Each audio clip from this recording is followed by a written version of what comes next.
NASA ने बहुत सारे स्कीम्स इनिशिएट किए हैं। उनमें से कुछ schemes like I am going to tell you. सबसे पहले तो है एक जो मैं आपको बताना चाहती हूँ वो है जागृति स्कीम। दिस इज आपका justice awareness for grassroot information and transparency initiative scheme. यहाँ पे ऐसा है, आप लोग को पता है कि हम लोग एवरीथिंग जैसा कि हम लोग बोलते हैं ना, फ्री एंड फेयर ट्रायल। तो फ्री एंड फेयर ट्रायल ये जो आपका नालसा ने इसी में दिया है, ये जागृति में, कि जस्टिस सिर्फ उन लोगों को नहीं मिलना चाहिए जिनके पास पैसे हो ना। ये justice should be accessed by the grassroot level, in the grassroot level also by the people जो गांव वाले हैं।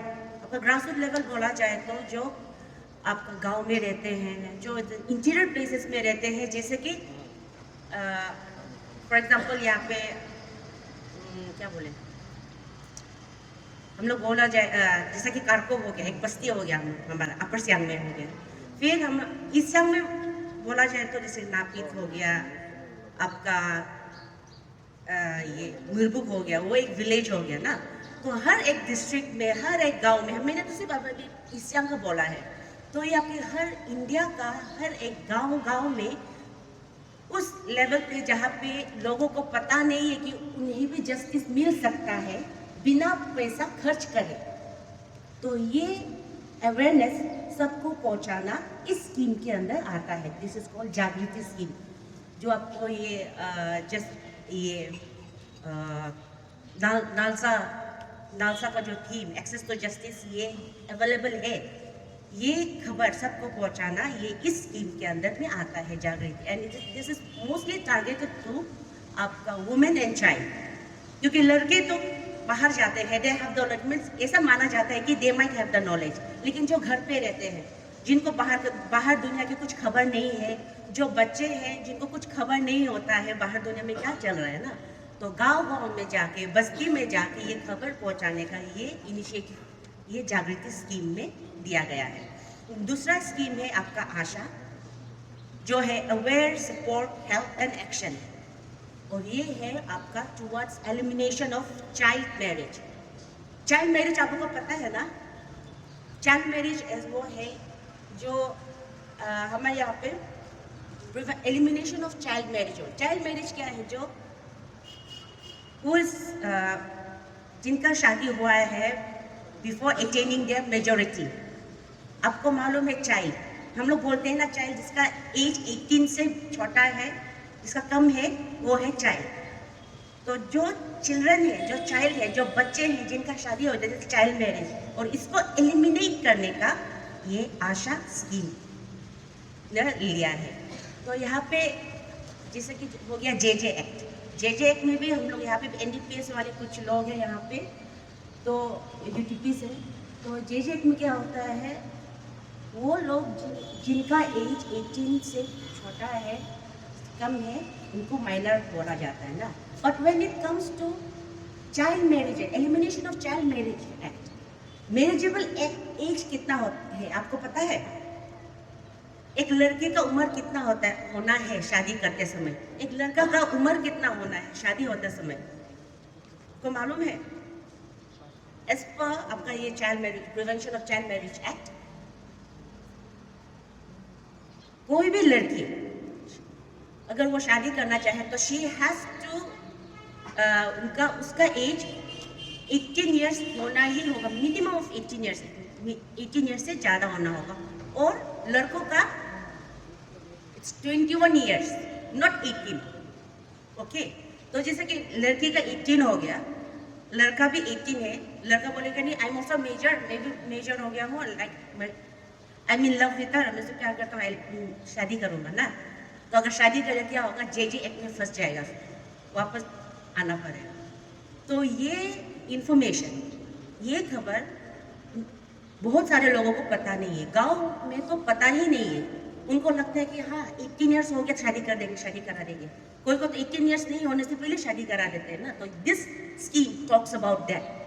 तो ये आशा स्कीम के अंदर में है। तो यहाँ पे अवेयरनेस PLBs है, या आपका जो भी स्टेक होल्डर्स थे, दे स्प्रेड ये अवेयरनेस गांव-गांव में जाके बताते हैं कि चाइल्ड मैरिज को प्रिवेंट करना है, चाइल्ड मैरिज नहीं होना है, कोई भी ज़बरदस्ती से शादी नहीं कराना चाहिए, एंड फॉर लड़की एंड फॉर लड़का ऑल्सो लव मैरिज में लव शब्द करके भी शादी उम्र से पहले आपको नहीं करना है।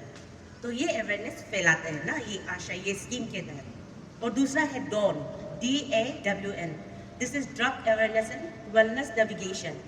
तो ये एक डिस्ट्रिक्ट वाइज एक इनिशिएटिव है, तो हर डिस्ट्रिक्ट में, इंडिया के हर डिस्ट्रिक्ट में इसको लागू किया गया है। तो यहाँ पे लीगल अवेयरनेस दिया जाता है लोगों को कि ड्रग एब्यूज क्या होता है, ड्रग इनटेक क्या होता है, क्या को ड्रग्स बोला जाता है, एंड ड्रग्स लेने वालों के साथ क्या होता है, ये सब अवेयरनेस फैलाया जाता है। एंड फॉर द ये जो विक्टिम्स है, ड्रग जो एब्यूज जो विक्टिम्स है उनको भी सपोर्ट करते हैं ना, ये स्कीम के अंदर में आता है। दूसरा है संवाद। यहाँ पे ये ऐसा है, पहले ज़माने में, ब्रिटिश ज़माने में, अभी हमारे टर्म में हम लोग बोलते हैं ना habitual offender, there are certain people amongst us, यहाँ पे कोई है जिनका 4-5 केस है, तो हम लोग क्या बोलते हैं कोर्ट में, हैबिचुअल ऑफेंडर्स। आपने ये टर्म सुना होगा ना कोर्ट में। तो ब्रिटिश ज़माने में ब्रिटिशर्स सर्टेन पार्ट्स हम इंडियन लोगों को क्या बोलते थे, हैबिचुअल ऑफेंडर्स नहीं बोलते थे, हम लोग को डायरेक्ट क्या बोलते थे, एक क्रिमिनल ट्राइब का नाम दिया गया था। ट्राइब, ST नहीं, डायरेक्ट ट्राइब, जैसे हम लोग बोलते हैं शेड्यूल ट्राइब, ऐसा नहीं था, क्रिमिनल ट्राइब बोल के एक नाम दिया गया।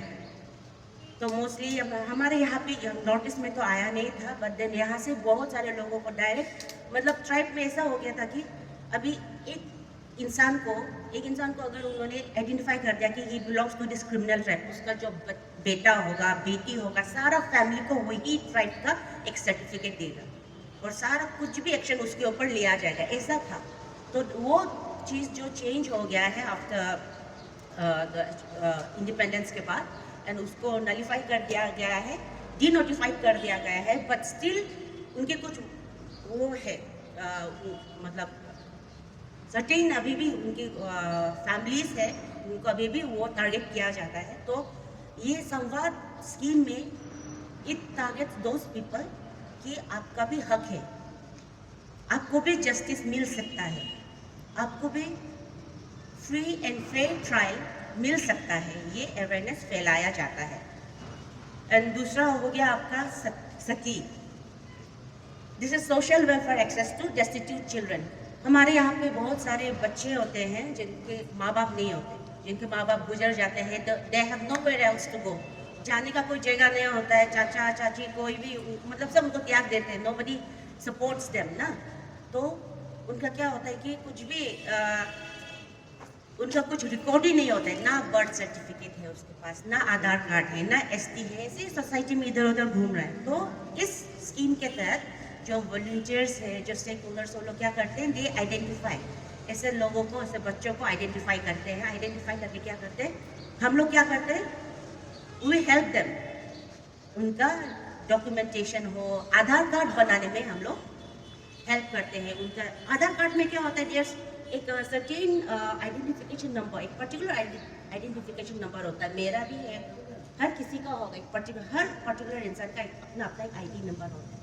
तो ये डेस्टिट्यूट चिल्ड्रन का क्या होता है, इन बच्चों का तो कुछ आइडेंटिटी नहीं है, तो हम लोग उनको क्या ढूंढते हैं, उनका हेल्प करते हैं, डॉक्यूमेंटेशन में हम लोग हेल्प करते हैं, आधार कार्ड बनवाने में, बाकी डॉक्यूमेंट्स में हम लोग मदद करते हैं। दिस इज आपका सखी स्कीम। एंड दूसरा है आपका LSUM, that is legal services to persons with mental illness and persons with intellectual disability. आप लोग को जब लीगल एड चाहिए होता है, when you know कि you want, हमको नहीं अभी कोर्ट में कुछ बोलना है, नहीं हमको बेल कराना है, हमको यहाँ से ये एप्लीकेशन देना है, तो आप लोग अभी तो पता है ना कि वी आर देयर, हम लोग कोर्ट में होते हैं, यहाँ पे PLV आते हैं, यहाँ पे विजिट के लिए आते हैं, आप लोग हमसे बात कर सकते हैं ना व्हाट यू वांट। लेकिन सर्टेन आदमी ऐसा होता है जो डिसेबल होते हैं, मतलब उनको वो जो लंगड़ा है, जो नहीं बोल सकते हैं, जो कुछ डिसेबिलिटी हो गया, जो हम तक नहीं आ सकते, ऐसे लोगों के लिए ये LSUM, ये लीगल सर्विसेज हम लोग उनको भी प्रोवाइड करते हैं। और जो इंटेलेक्चुअल डिसेबिलिटी होता है उनका, जैसा कि आप लोग देख सकते हैं कि उनका थोड़ा दिमागी हालत ठीक नहीं है, इट डजंट मीन कि just because he is not right in the senses उसको जस्टिस नहीं मिलेगा, ऐसा भी नहीं है। Legal services is for all, उन लोगों के लिए भी हम लोग हमेशा रेडी रहते हैं।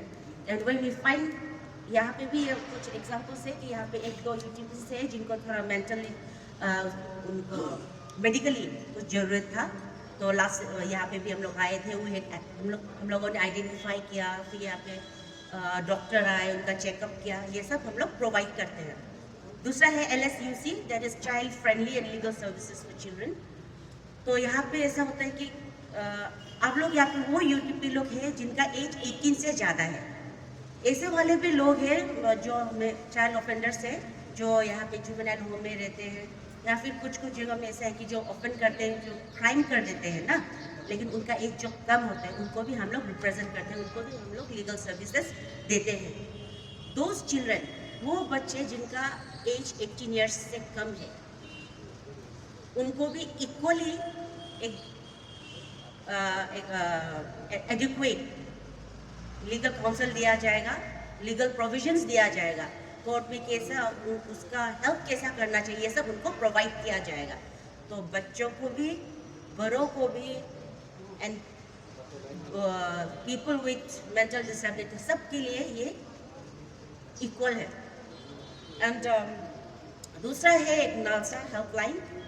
तो पहले हमारे यहाँ पे जो जस्टिस आए थे, उन्होंने भी नालसा हेल्पलाइन के बारे में बोला था। हेल्पलाइन वो है, दिस इज अ नेशनल, आपका टोल फ्री नंबर है, दिस इज 15100, मतलब 15,100 ना, 15100। यहाँ पे आपको जैसे कभी हो गया, आप यहाँ से बाहर निकल गए, आपको लीगल सर्विसेज की ज़रूरत है, बट देन आपको कोई एडवोकेट नहीं मिल रहा है, कोई इंसान, मतलब कोई लीगल सर्विसेज आपको ज़रूरत है, लेकिन आप पहुँच नहीं पा रहे हैं, तो आप लोग कॉल कर सकते हैं। This is a toll free number, ये नेशनल हेल्पलाइन नंबर है, this is for all, okay.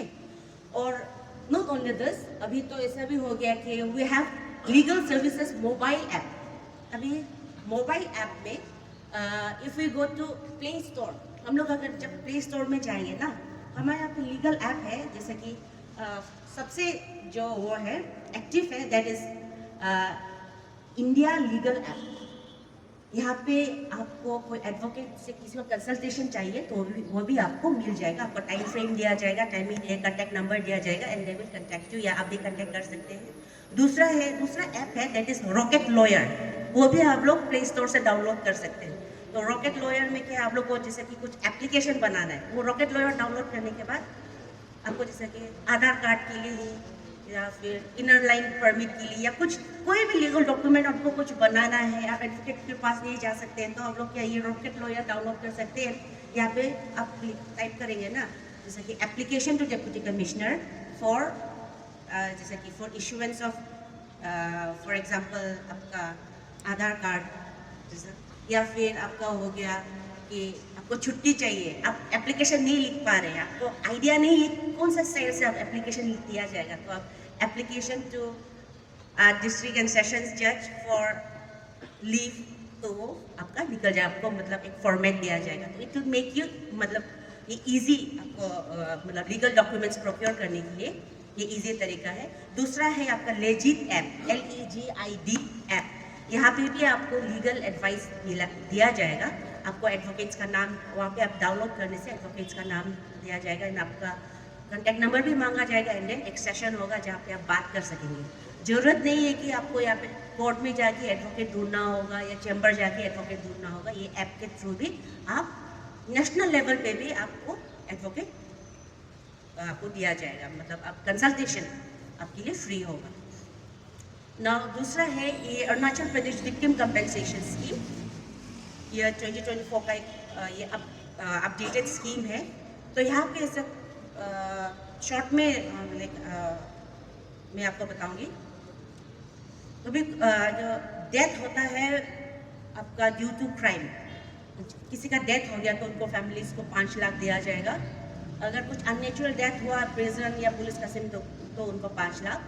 Loss of life due to mob lynching, कभी ऐसा होता है ना ग्रुप में किसी को मार दिया जाता है, ग्रुप में सब गुस्सा होके या कुछ सोशल इश्यूज़ का कारण या पॉलिटिकल इश्यूज़ के कारण ग्रुप में आके कोई एक इंसान को बंदा को मार दिया जाता है, उनको भी 5 लाख देता है।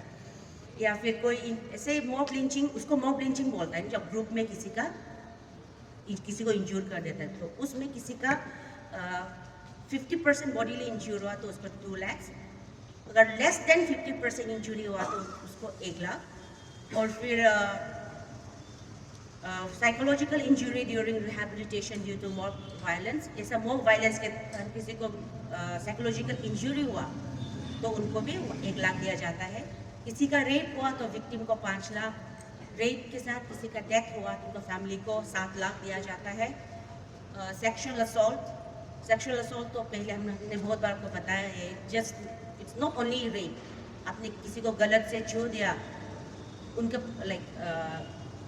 परमिशन के बिना कोई लड़की को आपने तो बदतमीजी से आपने कुछ छू दिया या आपने उनको किसी ट्रीट किया हो तो उनको भी ये सेक्सुअल असॉल्ट के अंदर आता है, तो उनको 50,000 दिया जाता है। एसिड अटैक होता है, तो एसिड अटैक वाले जो विक्टिम्स है उनको 3 लाख, किसी का जल के कुछ इफेक्ट हुआ बदन में तो उनको 2 लाख, परमानेंट डिसेबिलिटी किसी का हुआ जो 80% से ज़्यादा हो उसको 3 लाख, पार्शियल डिसेबिलिटी जैसा कि हार्ट अगर वो डिसेबल हुआ जो 40% और 80% से कम वो है उस बीच में आता है तो 2 लाख, और अगर किसी का हार्ट कट गया हो या कोई पार्ट बदन का पार्ट पूरा अलग हो गया हो कुछ भी कारण, एक्सीडेंट के कारण या कुछ भी रिजल्ट के कारण, तो उसको 1 लाख दिया जाता है। और फिजिकल और मेंटल इंजरी कोई वुमन को या फिर बच्चा को हुआ कोई अगर कोई इंसिडेंट के दौरान तो उनको भी 1 लाख दिया जाता है। ह्यूमन ट्रैफिकिंग, जो लड़की हो लड़का हो किसी को यहाँ से दूसरी जगह में फिर बिक्री कर देता है ना, तो वो ह्यूमन ट्रैफिकिंग के अंदर आता है। वो आपका सिर्फ नॉट ओनली प्रोस्टिट्यूशन, कोई ऐसा घर में काम करने के लिए जो बिक्री करता है उनका भी 1 लाख होता है।